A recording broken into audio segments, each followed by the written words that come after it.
Aisha Ibrahim. Welcome to my YouTube channel. Today we are going to discuss theory of social change by Ibn Khaldun. So let's start.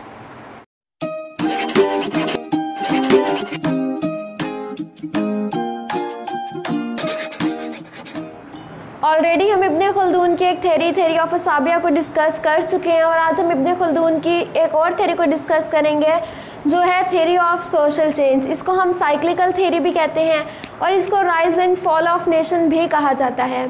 Ibn Khaldun Europe और Africa में जब रहते थे, उन्होंने उन दो बड़े आज़मों में अपनी ज़िंदगी गुजारी, तो वहाँ के हालात व वाक़यात को ऑब्ज़र्व करके उन्होंने ये थेरी दी और इस थेरी में बताया कि किस तरह से कोई भी कौम जो है वो ग्रो करती है और किस तरह से वो डिके का शिकार होती है। इसके दरमियान का प्रोसेस क्या होता है, क्या वजूहात होती हैं, उन्होंने अपना ये जो एनालिसिस है वो इस थेरी में बयान किया। सबसे पहले हम देखते हैं कि सोशल चेंज क्या होता है। हमारी सोसाइटी में जो भी चेंज आएगा बेसिकली वो सोशल चेंज होता है। सोशल चेंज कभी भी सडन नहीं होता, वक्त के साथ साथ ग्रेजुअली सोसाइटी चेंज होती है, लोगों के बिहेवियर चेंज होते हैं, इंफ्रास्ट्रक्चर में तब्दीली आती है।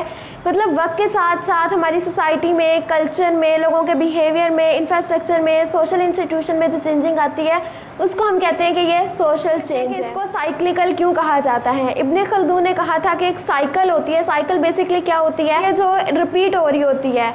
तो इब्न खल्दून ने अपनी साइक्लिकल थ्योरी में बताया कि उन्होंने 3 फेजेस को बताया कि इन फेजेस से गुजर के कोई भी सोसाइटी जो है वो ग्रो करती है या डिके का शिकार होती है।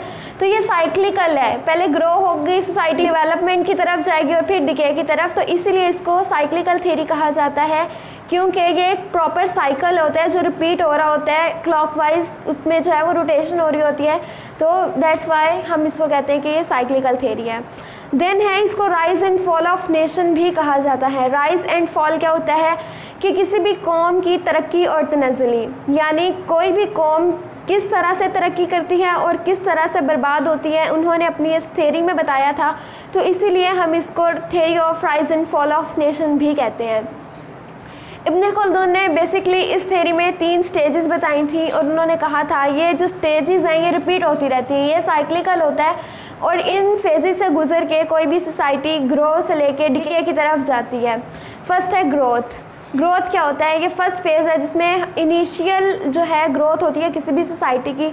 हंटिंग एंड गैदरिंग सोसाइटी होती है, वहाँ पे लोगों के दरमियान प्राइमरी रिलेशनशिप्स होते हैं, कोई पॉलिटिकल कॉन्शियसनेस नहीं होती लोगों को, कोई इकोनॉमिकली वो स्टेबल नहीं होते हैं। Hunting and gathering society basically क्या होती है कि मेल जो है वो बाहर जाके हंट करते हैं, शिकार करते हैं जानवरों का, और फीमेल जो है वो फ्रूट सब्जियां वगैरह गैदरिंग करती हैं उनकी, और इस तरह से उनकी जो है वो नोमैडिक लाइफस्टाइल होता है।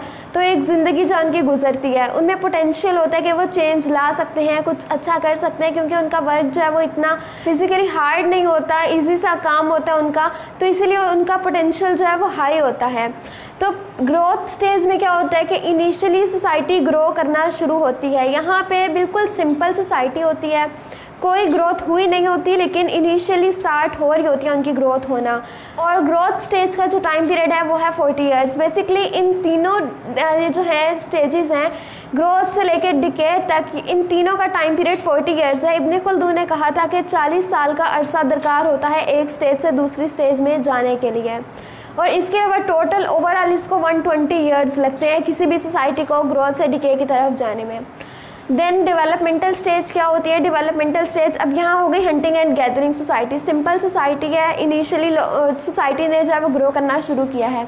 अब डेवलपमेंटल स्टेज में क्या होता है कि वो सोसाइटी पूरी तरह से डेवलप्ड हो जाती है। वो जो 40 ईयर्स होते हैं उसमें उनका जो एक स्टेबल निज़ाम है वो हो जाता है, यानी उनका पॉलिटिकल, इकोनॉमिकल जो उनका निज़ाम होता है वो स्टेबल हो जाता है। डेवलपमेंटल स्टेज में एग्रेरियन सोसाइटी होती है, एग्रेरियन के बाद फिर जो है वो इंडस्ट्रियल में कन्वर्ट होना शुरू हो जाती है।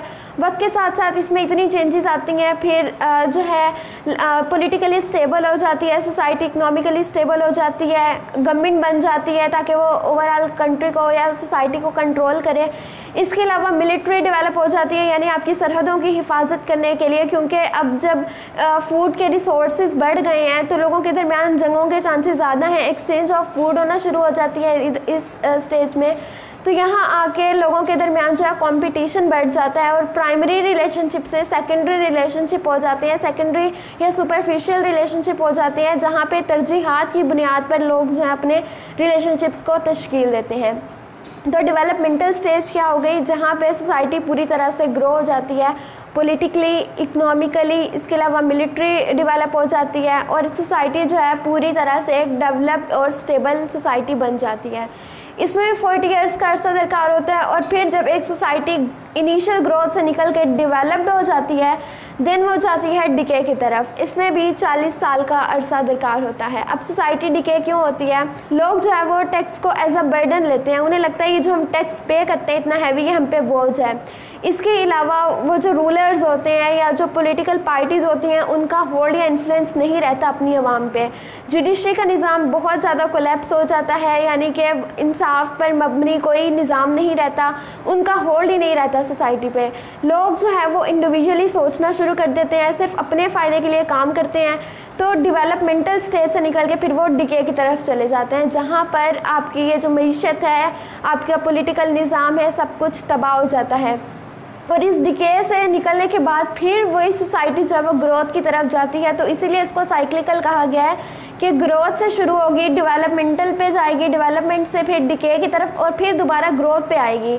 तो ये जो है ये छोटी सी थ्योरी है इब्न खल्दून की सोशल चेंज की, जिसमें उन्होंने ये बताया कि 3 फेजेस होती हैं, ग्रोथ, डेवलपमेंट, डिके। ग्रोथ में इनिशियली डेवलप होना शुरू होती है सोसाइटी, डेवलपमेंट स्टेज में होता है सोसाइटी पूरी तरह से डेवलप्ड हो जाती है और डिके में क्या होता है कि एक डेवलप्ड सोसाइटी जो है वो डिके होना शुरू हो जाती है लोगों के इंडिविजुअल थॉट्स की वजह से, लोगों के दरमियान सेल्फिशनेस की वजह से या पॉलिटिकल होल्ड ना रहने की वजह से, तो सोसाइटी जो है वो डिके की तरफ चली जाती है। तो ये था आज का लेक्चर। आई होप आज का लेक्चर आप लोगों के लिए हेल्पफुल रहा होगा।